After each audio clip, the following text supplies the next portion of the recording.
Hi everyone, Patrick Marks here. Thanks for watching. Today's topic, Disproving Atheism Part 2, Why There Must Be a God. In the last video, I said I was going to explain why atheism does not follow from real, clear, rational thinking. I said I can't accept atheism as true because if I did, I would have to ignore the first principles of logical reasoning.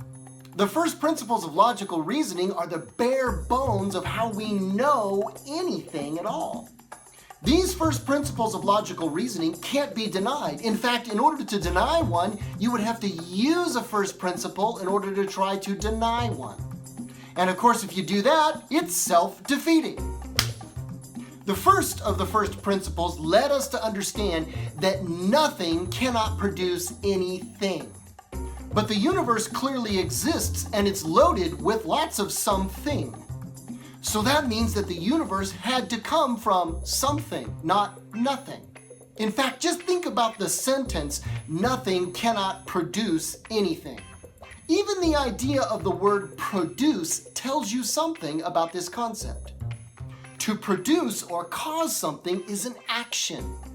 But nothing cannot act, it cannot produce, it cannot do anything. It's not even an it, it's nothing. Only something can do anything, only something can produce anything. And the universe is clearly something. Even the world's most famous atheist, David Hume, he accepted the fact that only something can produce something. So that leads us to the next first principle, the principle of contingent causality. Now I know that some of these terms are philosophical flower speech, so let me break it down for you. Since it's true that something cannot be caused by nothing, then something cannot be caused by something that could be nothing either. Whoa, dude, I totally don't get it, man. Well, just think about it. You didn't ask to be born, you came from your parents. So 80s. So that means that once upon a time, there was no being named Patrick Marks. But sometime in 1966, the being called Patrick Marks began to exist. This means that my existence and yours is contingent upon a long chain of cause and effect. Okay, now, think this through. My parents are not the cause of my existence in an ultimate sense. Why? Because their existence is dependent upon their parents, and those parents' existence was dependent upon their parents, and so on, and so on, and so on back in time. So that means that none of us are the ultimate cause of any other contingent being.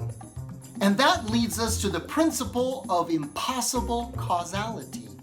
If you think about it, this long line of cause and effect cannot go back forever. That would be called an infinite regress.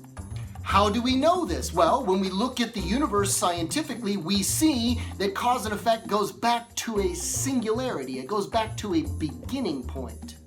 Now, atheists believe that the ultimate cause of all the effects that we see in this universe must have been nothing. This is why I don't have enough faith to be an atheist. There must be a primary cause, something that started this whole chain of cause and effect. Philosophers call this first being a necessary being because he's necessarily what he is, also called a necessary cause. The necessary being must be absolutely unique, and the reason for that is you can't have two infinites, you can't have two ultimates. And God must exist because you and I exist. You and I are contingent beings. We owe our existence to a chain of cause and effect. This is called the first principle of contingent existence. So since you and I exist and we come from a long chain of cause and effect, and since no one link inside the chain of cause and effect could be the ultimate cause of the whole chain, that means that a pure, uncaused being must exist. This is called the principle of necessary existence. It means that a being who is outside time, space, matter, and energy must be the source, the cause from which all other causes derive their existence in an ultimate way. There is simply no other way to adequately describe the universe. So you can believe that nothing is the ultimate cause of everything and be an atheist if you like, but if you do, you're not using rational thinking. So I don't believe in a sky buddy. No, reason tells me that there must be an ultimate cause, an ultimate source of all of the cause and effect that we see in the universe. And I'm here to tell you that's a whole lot bigger than just the sky. Well, there's more to it than that, and I'm going to have to go into another video to explain some answers to some objections to what I just said in this video and in the last one.